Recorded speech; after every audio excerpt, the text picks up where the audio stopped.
Are you ready for an inside look at one of the biggest geopolitical events of the year? The G7 nations have made a power play. Sanctions on Russia's oil industry sending shockwaves through the global energy market. This is your chance to be a part of the story, to witness the drama as it unfolds. The G7 oil cap, an effective move working against Russia. Many countries of the world have shown their visible displeasure toward Russia for invading Ukraine in 2022. As a result, there have been various steps and sanctions against Russia to communicate their resentment towards Ukraine on what was described as a destabilization of world peace. Most of these sanctions were not meant to just express the world's displeasure, but to strong-arm Russia.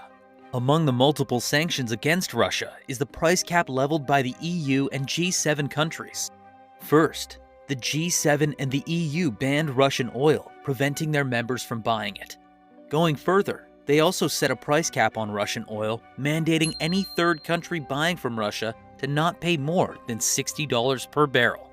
According to the G7 nations, the sanction was made to prevent Russia from profiting from oil to fund the ongoing conflict.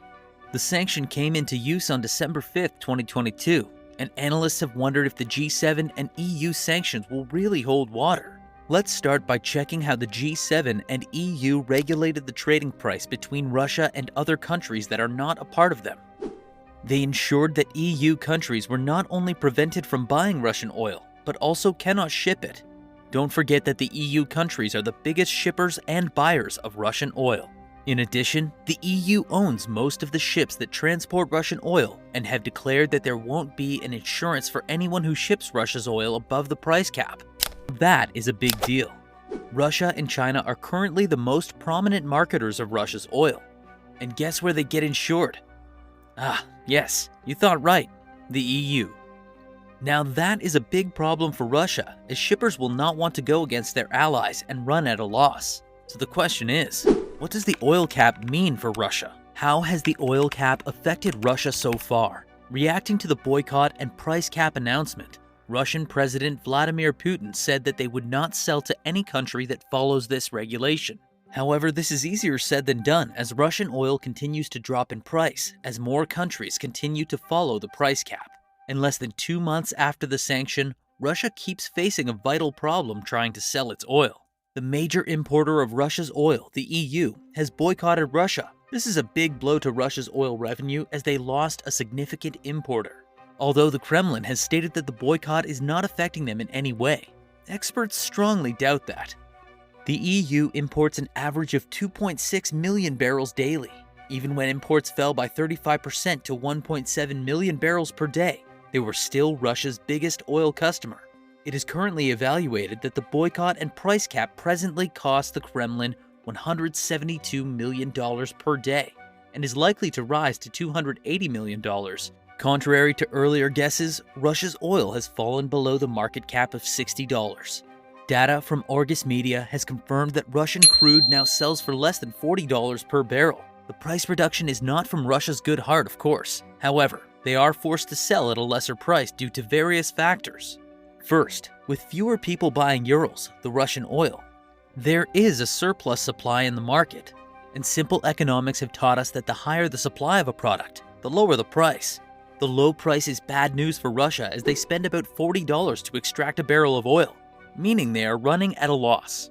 Also, as Russia is heavily dependent on its oil revenue, the current price cap and the low sales are currently eating deep into their pockets. And with the ongoing conflict, it is a big crisis.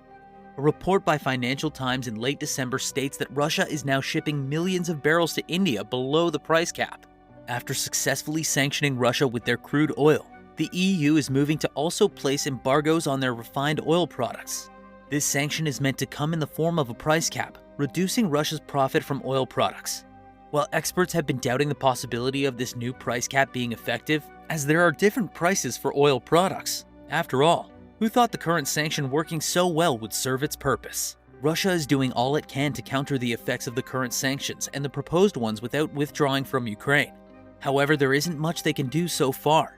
The EU companies are maintaining their stance without giving an inch of space, and Russia will find it challenging to find a replacement for them easily.